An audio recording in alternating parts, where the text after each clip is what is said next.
雲の糸、芥川龍之介。ある日のことでございます。お釈迦様は極楽の蓮池の淵を一人でぶらぶらお歩きになっていらっしゃいました。池の中に咲いている蓮の花はみんな玉のように真っ白で、その真ん中にある金色の髄からは何とも言えない良い匂いが絶え間なくあたりへ溢れております。極楽はちょうど朝なのでございましょう。やがてお釈迦様はその池の淵にお佇みになって水の表を覆っている蓮の葉の間からふと下の様子をご覧になりました。この極楽の蓮池の下はちょうど地獄の底にあたっておりますから、水晶のような水を透き通して三途の川や針の山の景色がちょうど覗き眼鏡を見るように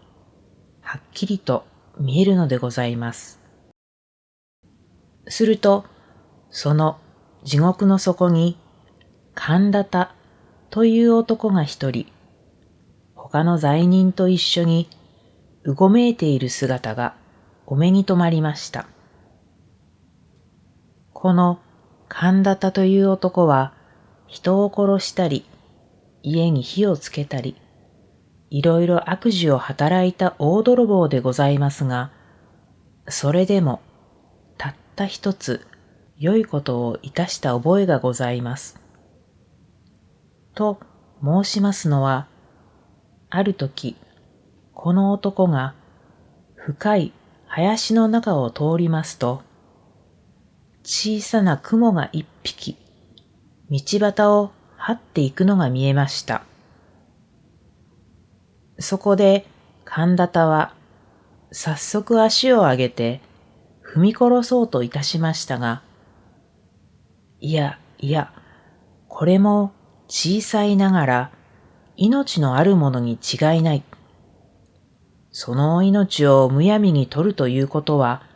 いくらなんでもかわいそうだ。と、こう急に思い返して、とうとうその雲を殺さずに助けてやったからでございます。お釈迦様は地獄の様子をご覧になりながら、この神田田には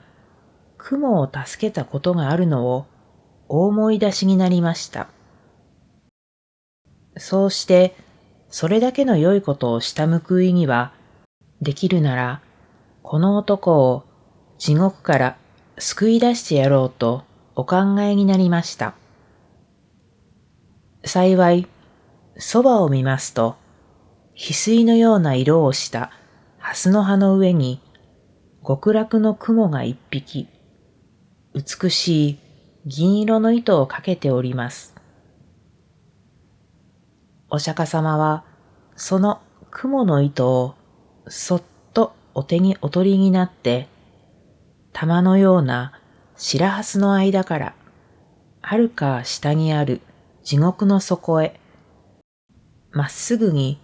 それをお下ろしなさいました。こちらは地獄の底の血の池で、他の罪人と一緒に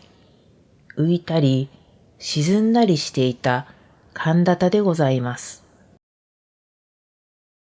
何しろどちらを見ても真っ暗で、たまにその暗闇からぼんやり浮き上がっているものがあると思いますと、それは恐ろしい針の山の針が光るのでございますから、その心細さと言ったらございません。その上、あたりは墓の中のようにしんと静まり返って、たまに聞こえるものといっては、ただ罪人がつくかすかな短足ばかりでございます。これは、ここへ落ちてくるほどの人間は、もう様々な地獄の責め苦に疲れ果てて、鳴き声を出す力さえなくなっているのでございましょう。ですから、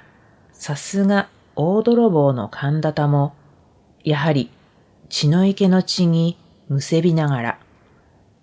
まるで死にかかった蛙のように、ただもがいてばかりおりました。ところが、ある時のことでございます。何気なく神田田が頭を上げて血の池の空を眺めますと、そのひっそりとした闇の中を遠い遠い天井から銀色の雲の糸がまるで人目にかかるのを恐れるように一筋細く光りながらスルスルと自分の上へ垂れて参るのではございませんか。神田田はこれを見ると思わず手を打って喜びました。この糸にすがりついてどこまでも登っていけばきっと地獄から抜け出せるのに相違ございません。いや、うまくいくと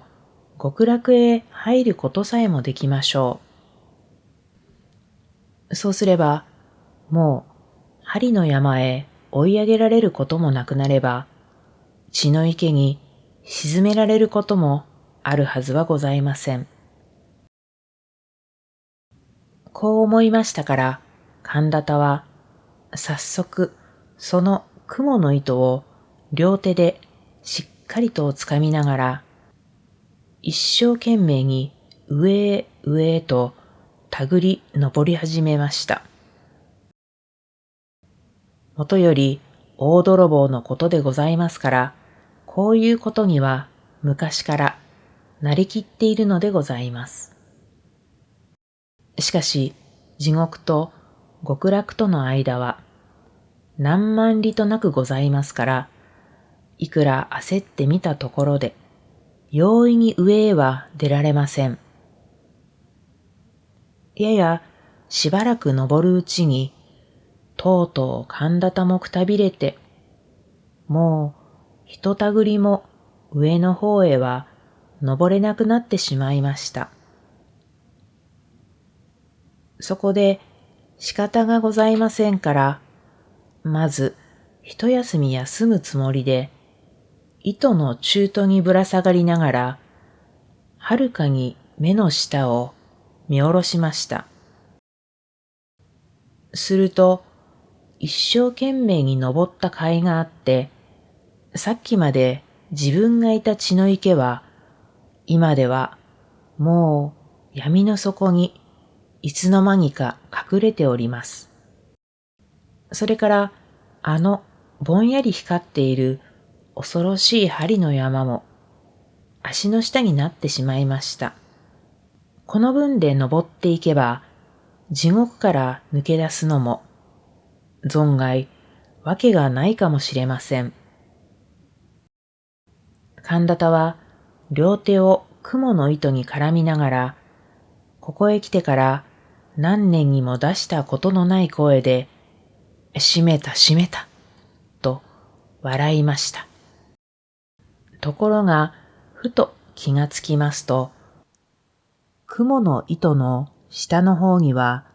数限りもない罪人たちが自分の登った跡をつけて、まるでアリの行列のように、やはり上へ上へ一心によじ登ってくるではございませんか。神田田はこれを見ると、驚いたのと恐ろしいのとで、しばらくはただ馬鹿のように大きな口を開いたまま目ばかり動かしておりました。自分一人でさえ切れそうなこの細い蜘蛛の糸がどうしてあれだけの人数の重みに耐えることができましょう。もし万一途中で切れたといたしましたら、せっかくここへまで登ってきたこの肝心な自分までも元の地獄へ逆落としに落ちてしまわなければなりません。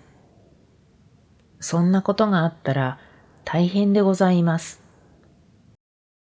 が、そういううちにも罪人たちは何百となく何千となく真っ暗な血の池の底からうようよと這い上がって細く光っている雲の糸を一列になりながらせっせと登ってまいります。今のうちにどうかしなければ糸は真ん中から二つに切れて落ちてしまうのに違いありません。そこで神田田は大きな声を出して、こら、罪人ども、この蜘の糸は俺のものだぞ。お前たちは一体誰に聞いて登ってきた。降りろ、降りろ、とわめきました。その途端でございます。今まで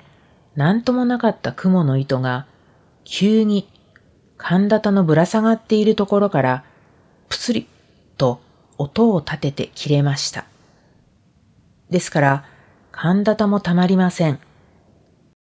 あっという間もなく風を切って